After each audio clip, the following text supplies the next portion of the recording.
High high, গয়না এটা করলো কি? আসল আয়ুষ্মানকে ভেবে তো নকল আয়ুষ্মানকে গয়না উদ্ধার করে নিয়ে আসলো। রায়চন পরিবারে তো আসল আয়ুষ্মান এবং নকল আয়ুষ্মান দুজনের সামনাসামনি হলো। দুজনেই বলছে দুজনেই নাকি আসল আয়ুষ্মান, কিন্তু বাড়ির কেউই তো আসল আয়ুষ্মানকে চিনতে পারছে না। গয়না যে আয়ুষ্মানকে উদ্ধার করে নিয়ে আসলো সেই আয়ুষ্মানের সামনে এসে নকল আয়ুষ্মান বলে, গয়না ও হচ্ছে ছদ্মবেশী নকল আয়ুষ্মান। তুমি যখন সিক্রেট রুমে গিয়েছিলে তখনই ও বুঝতে পেরেছিল যে তুমি আমাকে উদ্ধার করার জন্য এসেছো। তখনই ও বুদ্ধি করে আমাকে অন্য কোথাও পাঠিয়ে দিয়ে ওর নিজের হাতে এবং পায়ে সিরকল দিয়ে ও লোকদেরকে বাঁধতে বলে। এরপর তো আমাকে ভেবে তুমি ওকে উদ্ধার করে নিয়ে আসছো।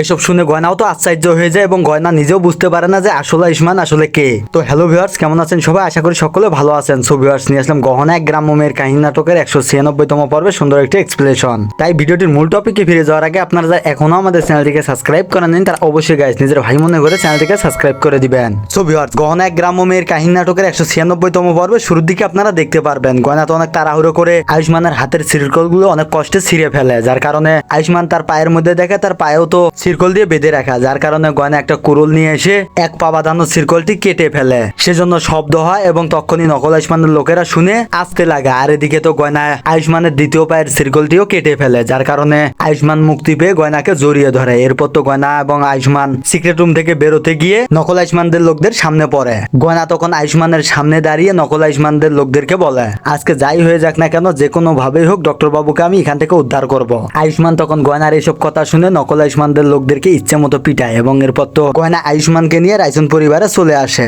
ঈশান এবং কমলা মা তো আয়ুষ্মানকে দেখে চমকে যায় এবং আয়ুষ্মানকে বলে, কি হয়েছে বাবা, তোর এই অবস্থা হলো কিভাবে? এরপর বোয়াজি এসেও আয়ুষ্মানকে জিজ্ঞেস করে, আয়ুষ্মান কি হয়েছে তোমার বাবা? ঈশান তখন বলে, ভাবি ভাইয়াকে তো সকালে আমি সুস্থ দেখলাম, তাহলে হঠাৎ এভাবে? গয়না তখন বলে, ঈশান দেওয়ার জি, দেখো যে মানুষটাকে তুমি সকালবেলা দেখেছো সে আসলে আমাদের ডক্টর বাবু নন, ছদ্মবেশী এক নকল আয়ুষ্মান সেজে আমাদের বাড়িতে এতদিন ছিল।